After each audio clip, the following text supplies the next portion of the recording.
السلام عليكم ورحمة الله وبركاته، طلبة وطالبات تانية ثانوي. النهاردة بإذن الله هنعمل مراجعة سريعة كده على منهج الألجبرا من أول لسن لغاية الليسن نمبر 4 اللي هو من السيكونس لغاية الأرثمتك سيريز، وهو ده الجزء المقرر علينا لغاية 15/3. تمام، نبدأ بأول ليسون. عندي السيكونس. طبعا احنا عارفين ان السيكونس بتنقسم لنوعين، عندي finite and infinite sequence.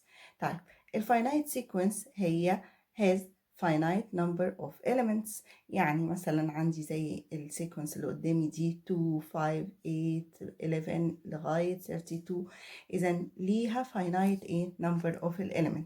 طب الانفاينايت has infinite number of elements. اوكي، half 1 2 4 to infinity. تمام. طيب لو حبينا نستعرض مع بعض كده مجموعة من الجنرال terms لسيكونس معينة. يعني مثلا هنقول الكاونتنج نمبر التي ان بتاعتها equal n، الكاونتنج نمبر start from 4 يبقى تي ان equal n plus 3. وطبعا بالنسبة للكاونتنج نمبر الاود نمبر الايفن نمبر، كل الحاجات دي طبعا في الدرس بتاع الارثمتك سيكونس هيبقى ليها جنرال فورمولا احنا عارفينها طبعا، بتعتمد على الكومن ديفرنس بين التيرمز بتاعه السيكونس، وبتعتمد كمان على الفيرست تيرم.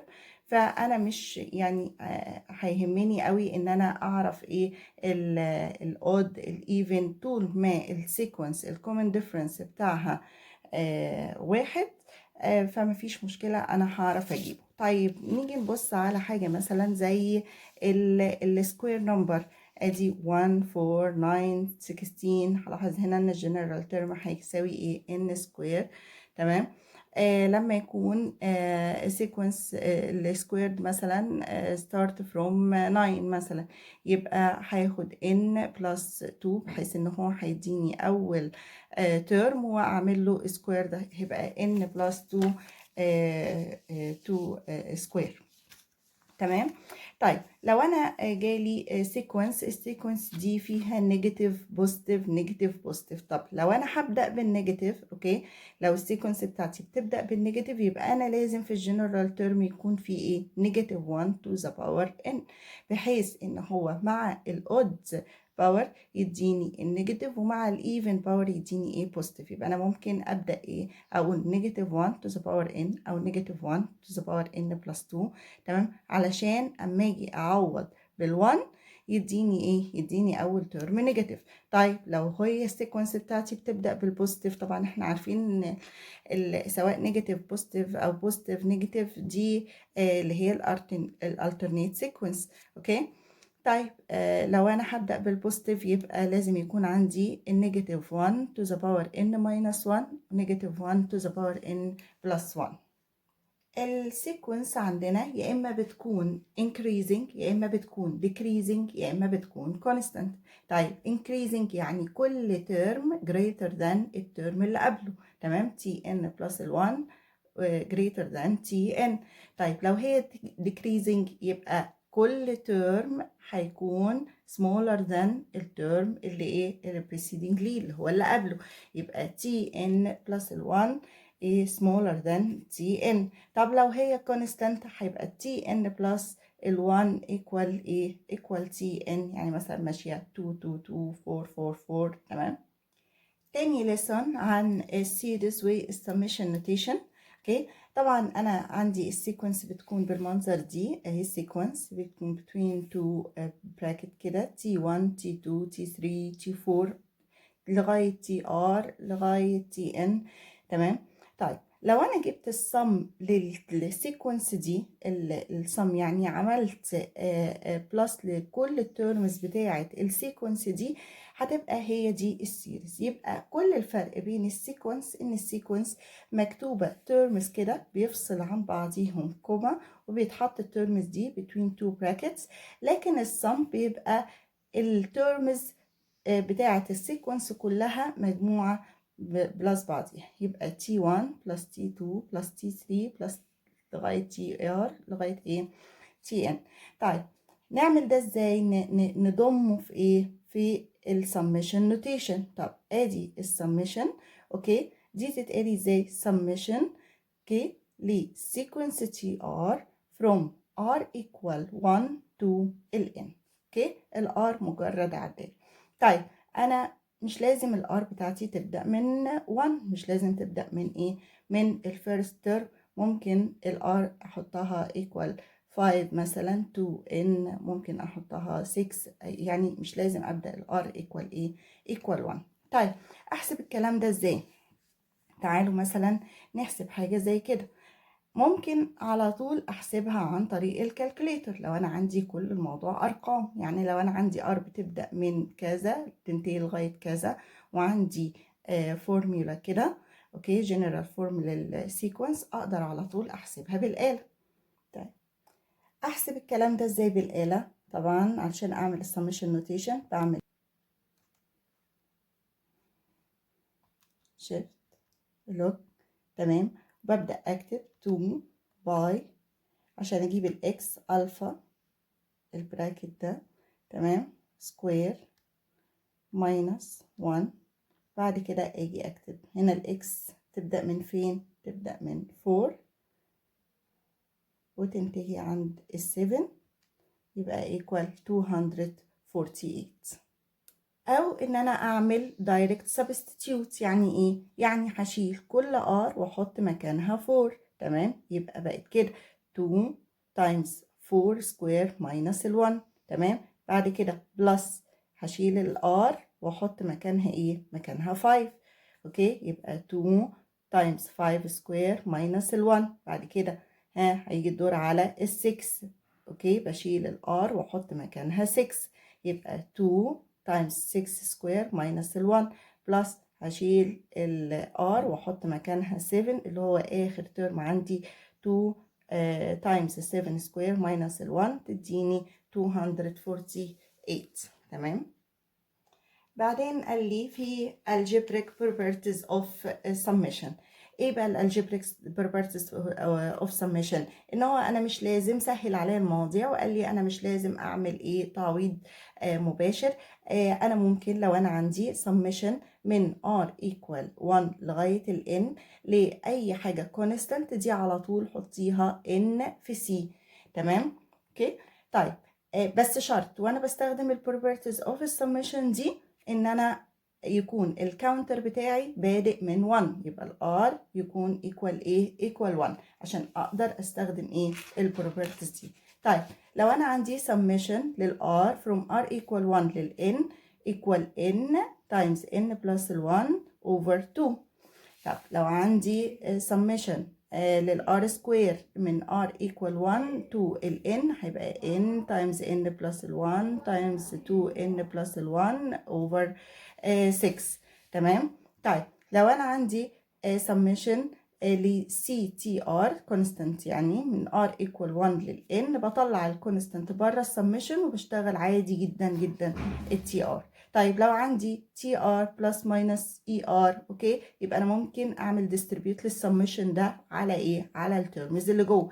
يعني باخد summation من r equal للtr من r equal 1 لل n plus minus summation لل er من r equal 1 لل n. تعالوا نشوف example للكلام ده اهو. مثلا summation من r equal 1 لل 4 لايه؟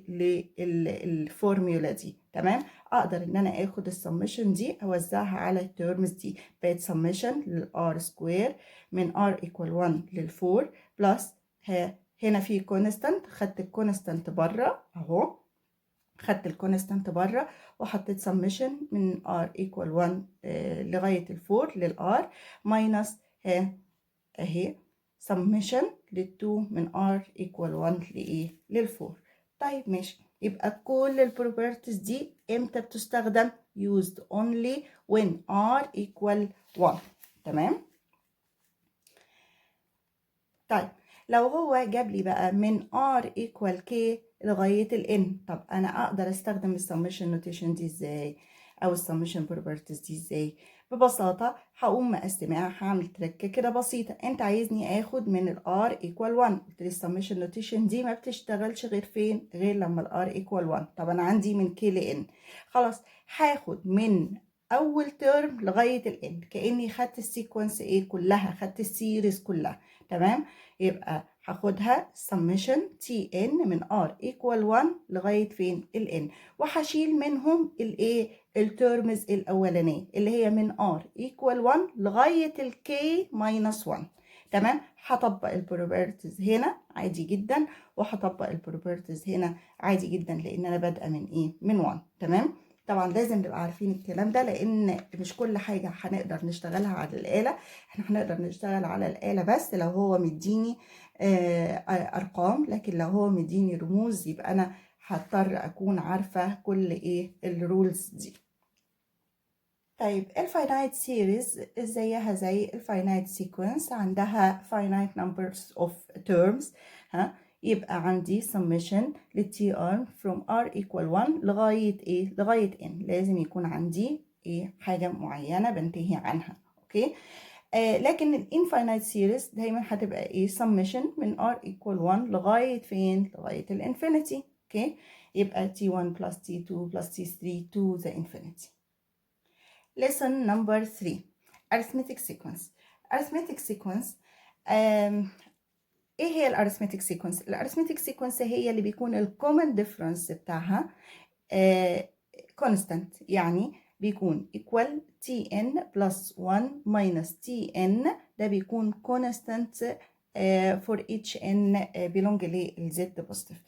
طيب ايه هو الكومن ديفرنس؟ ببساطه كده هو كل ترم ماينس الترم اللي قبله. لو ده الدي دي كونستانت يبقى دي ارثمتيك ايه؟ سيكونس على طول. طيب لو الدي ده اكبر من الزيرو يبقى اكيد السيكونس دي انكريزنج. طب لو الدي اصغر من الزيرو يبقى decreasing، ولو الدي ايكوال زيرو يبقى كونستانت. طيب الارثمتيك سيكونس فانكشن اوف دايما بتكون first degree equation. تمام، يعني مثلا هنا عندي ال tn equal 3n minus 2، ده example مثلا، دي arithmetic sequence. ليه arithmetic sequence؟ لأنها function of first degree. طيب الكوفيشنت بتاع ال n بيكون هو إيه؟ هو ده ال d. تمام، يبقى أنا لو جالي أي general term بقى هحكم عليه على طول هو arithmetic ولا لأ. لو هو first degree يبقى على طول دي arithmetic إيه؟ sequence بدون حتى ما أجرب، وهيبقى الكوفيشنت بتاع ال n ده هو ال d. طيب اعمل الكلام ده جرافيكال ازاي؟ جرافيكال ريبريزنتيشن للارثمتيك سيكونس ببساطه هي بعبر عنها بكولينير بوينتس. تمام، لان طبعا انا عندي دي بتبقى بوينتس، هي ما بتبقاش لينير ابدا ابدا، هي لينير ايكويشن لكن بتبقى ايه؟ بوينتس بس، بمثل بوينتس ما بتبقاش واصله ببعضيها. الدومين بتاعها طبعا زد بوزيتيف بس. تمام،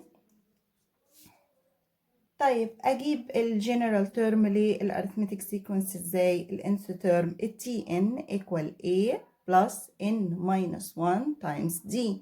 الاي هي ايه؟ الاي هي الفيرست تيرم، الدي هي الكومن ديفرنس، طبعا الان هي النمبر اوف ايه؟ اوف تيرمز. ممكن كمان اعبر عن الجنرال تيرم ب L equal A plus N minus ال 1 في الدي. طيب ال A هنا هي ايه؟ هي الفيرست تيرم، ال D هي الكومن ديفرنس، ال N هي النمبر اوف تيرمز، ال L هو اللاست ايه؟ اللاست تيرم.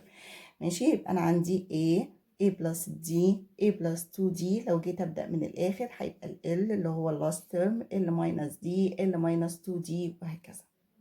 طيب شوية ريماركس كده هتسهل عليا الحل لما يكون عايز الاوردر اوف الترم with value x معين. انا عندي الفاليو بتاعه الترم نفسها، اوكي، وعايزه اجيب الايه؟ الاوردر بتاع الترم ده. يبقى ببساطه هاخد التي ان ايكوال اكس. تمام، هاخد الاكس دي واعمل سبستيتيوشن عنها عن تي ان، وهيبقى عندي الاي وهيبقى عندي دي، يبقى اقدر اجيب ايه؟ الان.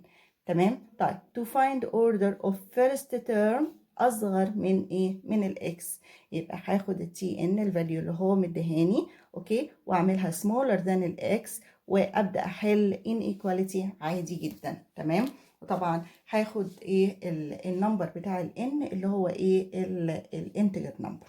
طيب to find order of first term greater than الإكس. يبقى هاخد التي إن إيه وأعملها greater than الإكس. طب لو أنا عايزة find order of first positive إيه positive term، يبقى هاخد التي إن أعملها إيه greater than الزيرو وأحل إن equality عادي جدا هيطلع لي الإن. طب لو عايزة find the order of the first negative term يبقى تي إن smaller than الزيرو. تمام. برضو عندي رول مهمة بيقول لي إن دي equal ty minus tx over y minus الx. تمام. اوكي. طيب يعني مثلا لو انا عندي ال t مثلا t 6 minus t 3 اوكي over ال 6 minus ال 3 هعوض بقيمة ال t 6 وأعوض بقيمة ال t 3 over ال y minus ال x. 6 minus ال 3 هيديني الدي بتاعت السيكونس دي. طيب في برضو ريمارك كانت مهمة، ان لو انا هو مثلا مديني sum of 3 numbers يبقى عشان اسهل عليا الايكويشنز هقوم فرضة الايه، اعمل assume ان النمبرز دي هي A و A plus D و A minus D. فاجي مثلا اقوم اما اجمع الثلاثه دولت مع بعض هلاقي ان الدي راحت مع الدي اتبقى لي 3A equal القيمه اللي هو مديهاني، فتسهل عليا حل الايكويشن. طيب لو انا عايزه sum of 4 numbers يبقى هفرضهم ازاي؟ هفرض A plus D A minus D A plus 3D A minus A 3D. تمام. طيب الارثمتك مين لو انا عندي A و B و C consecutive term اوكي يبقى هيكون الارثمتك مين هو اللي بيكون الترم اللي ايه اللي في الميدل. تمام. يبقى ال B equal A plus C over 2. تمام. ده معناه ان 2B equal AC وهي دي الفورميلا بتاعت ايه الارثمتك مين. طيب لو أنا عايزة أعمل inserting of finite of arithmetic mean between two given number، يعني أنا عندي A و B وعايزة أحط n term من ال arithmetic mean x1 x2 x3 لغاية xn. طبعا في الحالة دي أنا هيبقى عندي ال n arithmetic mean تمام اللي هم من x1 لغاية xn دول هيبقوا n term بلس التو تيرمز اللي هو الفيرست تيرم والايه واللاست تيرم. يبقى معنى كده ان البي هيكون ايه؟ هيكون التيرم اللي هو رقم ايه؟ ان بلس 2. اوكي. طيب يبقى الدي على طول بقى اقدر اجيبه لو انا عندي A و B تمام وعندي between them n arithmetic mean. تمام. خلي بالنا ان ال n هنا هي عدد الارثمتيك ايه مين اللي between ال A وال B. يبقى على طول اقدر احسب ال D equal B minus A over n plus ال 1. تمام. وال n بنبه تاني اللي هي النمبر اوف الارثمتيك ايه الارثمتيك مين.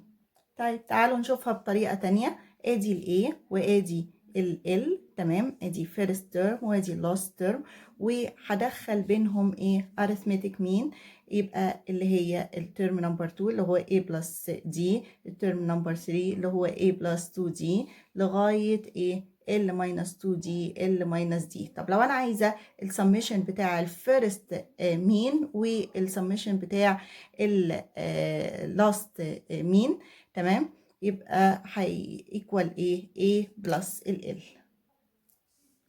هنا last mean sum of last mean. تمام.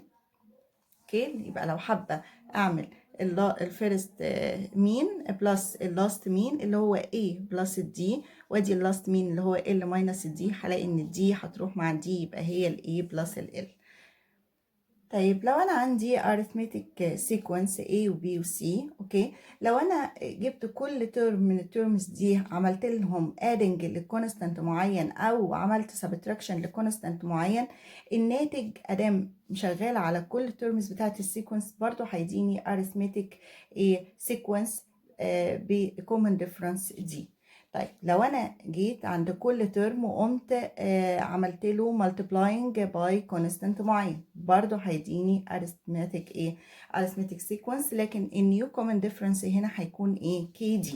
طيب لو انا عندي بقى two sequence اوكي A1 B1 C1 تمام والكومن ديفرنس بتاعها equal D1، وعندي A2 B2 C2 والكومن ديفرنس equal D2. لو جمعت التو سيكونس دولت، الترمز بتوع التو سيكونس دولت على بعض، فهو هيديني A1 plus A2 B1 plus B2 C1 plus C2. دي برضو هتكون arithmetic sequence، وهيكون النيو common difference بتاعها equal A D1 plus D2. تمام. باقي لي ريمارك واحده في الكويز lesson 3. تمام. لو انا عندي سيريز بالمنظر ده، هي مش arithmetic، لكن الريسبروكال هو اللي بيديني ايه، اللي بيديني arithmetic sequence. يعني ايه reciprocal؟ يعني انا جيت هنا عملت 2 5 8 11، شايفين الدينومينيتور هنا هو اللي بيمثل لي ايه، الارثمتيك. السيكونس دي بيبقى اسمها هارمونيك سيكونس. lesson number 4 وده اخر lesson، arithmetic series. الارثمتيك سيريز انا بقدر اعوض عن او اعبر عن الاس ان اللي هو السمشن بتاع السيريز بالقانون ده، اللي هو الاس ان equal n over 2 times a plus ال n طبعا هي النمبر اوف terms of a series، ال a هي الفيرست تيرم وال هي اللاست تيرم. تمام. ممكن كمان اعمل بالفورمولا دي اللي هي n over 2 times n 2a plus n minus 1 d، وهنا طبعا الدي هي الكومن ديفرنس. طيب عندي كمان الاس ان ماينس الاس ان ماينس ال1، اوكي، السمشن للنمبر اوف تيرمز ان ماينس السمشن للنمبر اوف تيرمز ان ماينس ال1، ده هيديني التي ان لكل ان ايه greater than ال1. تمام. ولو انا عايزه بقى اجيب النمبر اوف terms that give greatest sum، تمام، يبقى دي هعمل ادنج للنمبرز بتاعت اللي هي ايه البوزيتيف تيرم ده لو انا عايزه greatest sum. طب لو انا عايزه smallest sum يبقى النمبر اوف negative terms. تمام. طيب to get number of terms that make the sum positive يبقى هعمل نفس الكلام Cn greater than الزيرو، هاخد الايكويشن دهيت، اوكي، واعوض عنها بالجيفن اللي هو مدوني، هيبقى عندي ال n بس هو ال unknown. هحل ال inequality Sn greater than الزيرو، هيطلع لي ال n. تمام. طبعا ال n بتطلع بايه، بقيمتين، باخد القيمه اللي هي البوزيتيف وانتجر. تمام. طيب لو انا عايزه اجيت النمبر اوف terms that make the sum negative يبقى هحط الاس ان smaller than الزيرو. تمام. باخد بالي ان الاس ان دي function of second degree، طبعا اهو n و n اهي n times n هتديني n square. بكده نكون خلصنا المراجعات بتاعتنا. طبعا الدنيا سهلة وبسيطة، 4 دروس بس في الالجبرا، نقدر ان شاء الله نقفل فيهم ونجيب فيهم الدرجات النهائية. يا ريت نتفرج على الحل بتاع الكويزز بتاعت الالجبرا، هسيب لكم اللينكات بتاعتها في الديسكريبشن تحت. لو عجبك الفيديو اعمل لايك وشير لكل اصحابك علشان يراجعوا الالجبرا. وما ننساش نعمل سبسكرايب للقناة ونفعل الجرس عشان يوصلنا كل جديد. بتمنى لكم النجاح والتوفيق. شكرا لكم ودمتم بألف خير. السلام عليكم ورحمة الله وبركاته.